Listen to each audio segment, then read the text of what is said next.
MSLI TV رہنمائی بدلتی دنیا کے لیے۔ اے لوگو جو ایمان لائو، اطیعوا اللہ، اللہ کی اطاعت کرو، واطیعوا الرسول، اور رسول علیہ السلام کی فرما برداری کرو، ان کے طریقے کو پکڑو، وَأُولِي الْأَمْرِ مِنْكُمْ، اور تمہارے جو حاکم لوگ ہیں، مسلمان حاکم ہیں یا مسلمان جو علماء ہیں، ان کی بات بھی لو، لیکن فَإِن تَنَازَعْتُمْ فِي شَيْءٍ، اگر کسی معاملے میں تمہارا اختلاف ہو گیا، فلاں نے یہ کہا، فلاں نے وہ کہا، فلاں نے کہا کہ یہ حق ہے، فلاں نے کہا کہ نہیں جی یہ حق ہے، اب حق ان کی باتوں میں نہیں۔ فَإِن تَنَازَعْتُمْ فِي شَيْءٍ، کسی بات میں اگر تم مختلف ہو گئے، تنازع آ گیا، اختلاف آ گیا، اونچ نیچ ہو رہی ہے، تو پھر اللہ نے ہمیں کسوٹی دے دی۔ وہ کسوٹی کیا ہے؟ فَرُدُّوهُ إِلَى اللَّهِ وَالرَّسُولِ، تو اس بات کو اللہ اس کے رسول کی طرف لے آ جاؤ۔ اب وہاں دیکھو اللہ نے کیا فرمایا، محمد رسول اللہ صلی اللہ علیہ وسلم نے کیا فرمایا۔ جہاں منمانیاں ہوں گی، اللہ اور اس کے رسول سے ہٹ کر دوسروں کی پیروی، دوسروں کی تقلید، دوسروں کی اتباع، دوسروں کے پیرو اگر بن گئے تو سمجھیے کہ گمراہیاں جو ہے مختلف قسم کی اس دنیا کے اندر موجود ہیں۔ جس طرح خود رسول اللہ صلی اللہ علیہ وسلم نے وہ خاکہ بتا کر ہمیں بتا دیا، وہ لائن ڈال کر آپ نے ہمیں واضح کر دیا، جو پچھلے خطبے میں نے واضح کیا کہ رسول اللہ صلی اللہ علیہ وسلم نے صراط مستقیم کو بھی بتایا، اور نکلنے والی گمراہیوں کو بھی آپ نے صحابہ کے درمیان میں ڈیاگرام ڈال کے بتایا۔ ان سے بچنا ہے، ان گمراہیوں سے، تو پھر اس صحیح منہج پر آنا ہے۔ یہ سب سے بہترین، سب سے افضل ترین وصف ہے جو اہل سنہ والجماعہ کا ہے۔ اللہ اور اس کے رسول تک ان کی شریعت محدود ہوتی ہے۔ اس کے بعد کوئی بھی عالم کہے، کوئی بھی فقیہ کہے، ہمیں دیکھنا ہے کہ کتاب و سنت کے اندر اس کی موافقت ہو رہی ہے یا مخالفت ہو رہی ہے۔ اب آپ کہیں گے بھائی کچھ مسائل ایسے ہیں جو دور جدید کے ہیں، اب ہم علماء کے طرف رجوع کرنا ہی کرنا، منع نہیں کیا گیا۔ منع کیا ہے؟ جو رسول اللہ صلی اللہ علیہ وسلم سے یا اللہ تک کی کتاب میں کوئی چیز ذکر کر دی گئی، رسول اللہ صلی اللہ علیہ وسلم نے وضاحت کر دی ہے، صحابہ کے عمل سے کوئی چیز ثابت ہے، اس کی مخالفت میں کوئی عالم کہہ رہا ہے، کوئی فقیہ کہہ رہا ہے، تو ہم یہاں رکنا، یہاں رکنا۔ اللہ کے رسول نے ارشاد فرمایا، لو کان موسیٰ حیا لما وسعہ الا اتباعی، اگر موسیٰ بھی اگر زندہ اگر ہوتے تو ان کو بھی اس بات کے علاوہ کوئی اور چارہ نہیں ہوتا کہ میری پیروی کرے، میری اتباع کریں۔ میں آ چکا ہوں، اب میرے آنے کے بعد کسی کی رسالت قائم نہیں ہے۔ اسی طرح عیسیٰ علیہ السلام آج بھی ہمارا عقیدہ ہے، قرآن کہتا بل رفعہ اللہ الیہ، اللہ نے عیسیٰ کو اٹھا لیا، آسمانوں میں موجود ہے۔ نبی علیہ السلام نے ملاقات کی معراج کے موقع پر، عیسیٰ موجود ہیں، زندہ ہیں، اس کے باوجود بھی یہ بھی عقیدہ ہمارا پھر واپس بھی آئیں گے۔ صحیح احادیث یہ بھی ثابت۔ الحمدللہ، الحمدللہ فاطر السماوات والارض، جاعل الملائکة رسلا اولی اجنحة مثنى وثلاث ورباع، يزيد في الخلق ما يشاء، ان اللہ على كل شيء قدیر۔ ما يفتح الله للناس من رحمة فلا ممسك لها، وما يمسك فلا مرسل له من بعده، وهو العزيز الحكيم۔ أحمده وأشكره سبحانه وتعالى، وأشهد أن لا إله إلا الله وحده لا شريك له، وأشهد أن محمدا عبده ورسوله، أرسله بالحق بشيرا ونذيرا، وداعيا إلى الله بإذنه وسراجا منيرا۔ أما بعد فإن خير الحديث كتاب الله، وخير الهدى هدى محمد صلى الله عليه وسلم، وشر الأمور محدثاتها، وكل محدثة بدعة، وكل بدعة ضلالة۔ أيها المسلمون، فقد قال الله تعالى في كلامه العزيز، يا أيها الذين آمنوا أطيعوا الله وأطيعوا الرسول وأولي الأمر منكم، فمن فإن تنازعتم في شيء فردوه إلى الله والرسول إن كنتم تؤمنون بالله واليوم الآخر ذلك خير وأحسن تأويلا۔ حاضرین جمعہ، ہر طرح کی کبریائی و بڑائی، تمام طرح کی تعریفیں، تمام تقدیس و تمجید و تحمید صرف اس اللہ وحدہ لا شریک لہ کے لیے لائق ہے، جس نے ہمیں اور آپ کو ایمان کی دولت سے نوازا، جس نے ہمیں اور آپ کو ہدایت کی راہ پر چلایا، جس نے ہمیں اور آپ کو منہج اہل سنت جو صحابہ کا منہج ہے اس منہج کو سمجھنے کی اللہ تعالیٰ نے ہمیں توفیق عطا کی۔ اللہ سے دعا ہے کہ اس منہج حق کو ہم قبول کریں، اس پر چلنے اور ان سعادت مند بندوں میں ہم شامل ہو جائیں جن کو اللہ تعالیٰ نے اپنی جنتوں کا وعدہ نصیب فرمایا ہے۔ آمین یا رب العالمین۔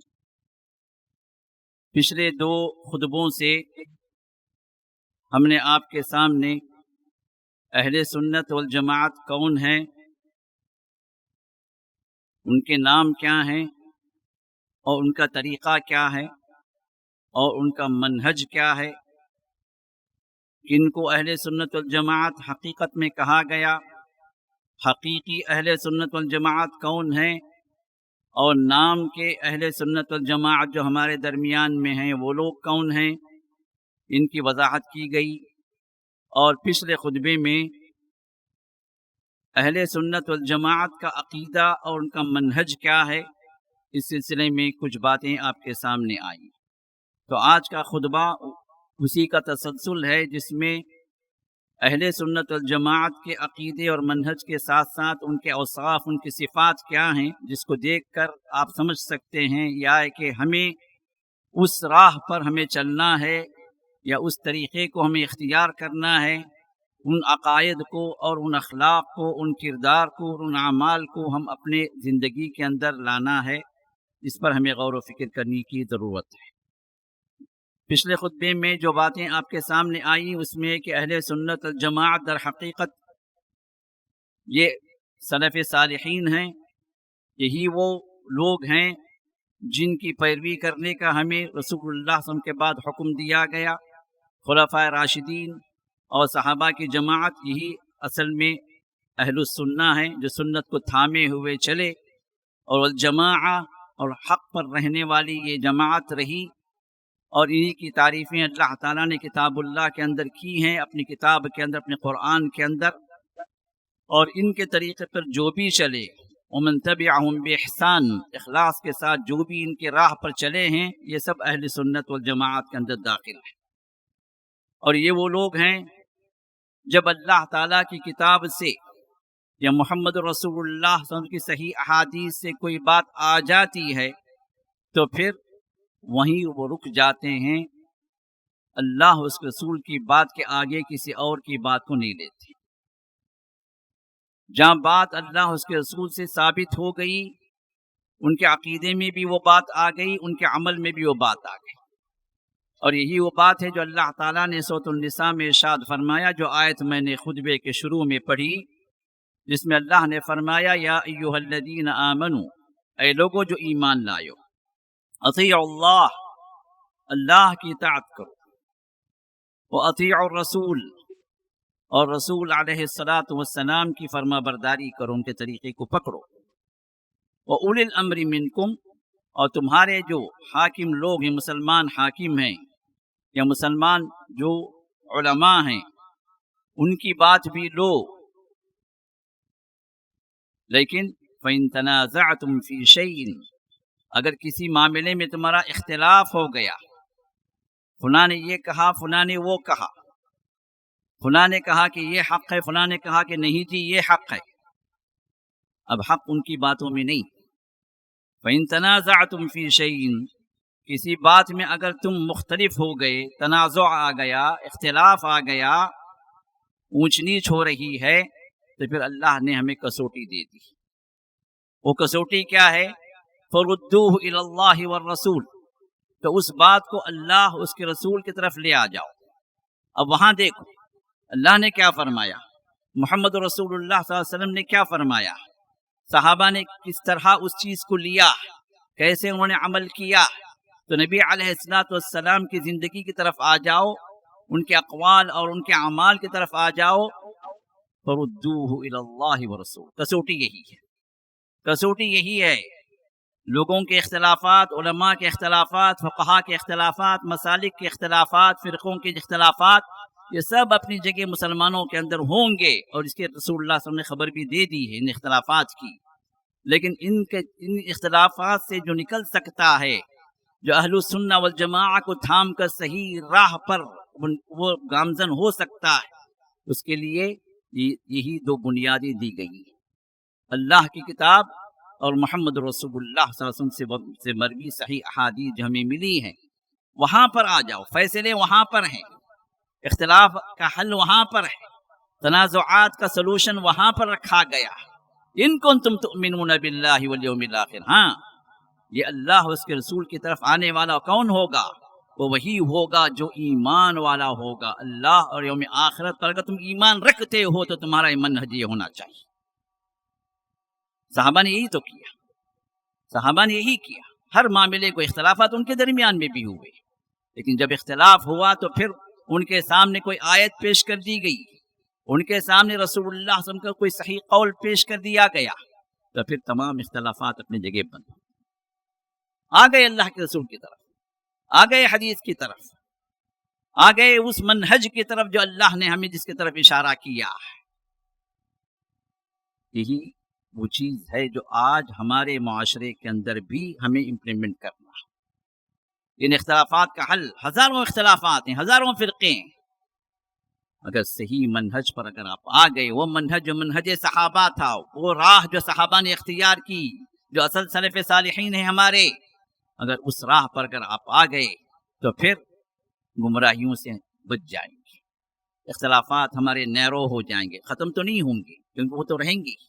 اہل باطل ہمیشہ تھے اور ہیں بھی، اور جیسے جیسے جو قیامت قریب آتی جائے گی، یہ باطل فرقے بھی بڑھتے جائیں گے، فتنے بارش کی طرح، بارش کے قطروں کی طرح فتنے گریں گے، کم نہیں ہو. لیکن کیا ہے، مسلمانوں کے درمیان میں جب یہ تھنکنگ آ گئی، یہ کانسیپٹ اگر آ گیا کہ ہمیں اللہ اور اس کے رسول کو فالو کرنا، جہاں بات ہمیں اللہ کی طرف سے مل گئی، جہاں بات محمد رسول اللہ صلی اللہ علیہ وسلم کی صحیح احادیث سے مل گئی، جہاں بات صحابہ کے عمل سے ہمیں مل گئی، تو پھر وہاں پر ہمیں اپنی بات کو یا کسی بھی بات کو، کسی کی بھی بات کو، چاہے وہ کتنا ہی بڑا عالم کیوں نہ ہو، کتنا ہی بڑا امام کیوں نہ ہو، کتنا ہی بڑا فقیہ کیوں نہ ہو،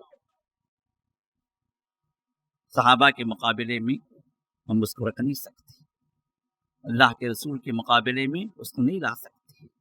یہی وہ صحیح منہج ہے جو ہمیں اختیار کرنا، یہی وہ عقید اہل السنہ والجماعہ ہے، یہی وہ جب سب سے بہترین وصف، سب سے افضل ترین صفت اہل السنہ والجماعہ کی یہی ہے کہ ہر معاملے کے اندر وہ دلیل دیکھتے ہیں، ہر معاملے کے اندر اللہ کا حکم دیکھتے ہیں، ہر معاملے کے اندر رسول اللہ صلی اللہ علیہ وسلم کا فرمان دیکھتے ہیں، صحابہ کا عمل دیکھتے ہیں، کیونکہ دین ہے.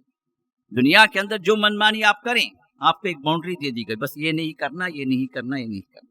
لیکن جب بات دین کی آتی ہے، عبادات کی آتی ہے، اللہ اور اس کے رسول کی اطاعت کی آتی ہے، تو پھر ہمیں وہاں دیکھنا ہے کہ جن کو اولین مخاطب قرار دیا گیا، قرآن جن کے سامنے نازل ہوا، جو سب سے پہلے مخاطب تھے اللہ کے فرمان کے، رسول اللہ صلی اللہ علیہ وسلم نے جن کو کمانڈ دیا، جن کو کرنے کا حکم دیا، جن چیزوں سے رکنے کا حکم دیا، یہ وہ صحابہ کی افضل ترین جماعت تھی. کہ اب ہماری نظر ان کی طرف جائے کہ انہوں نے کیسے کیا، کس طرح کیا، صحابہ کا عمل کیا رہا.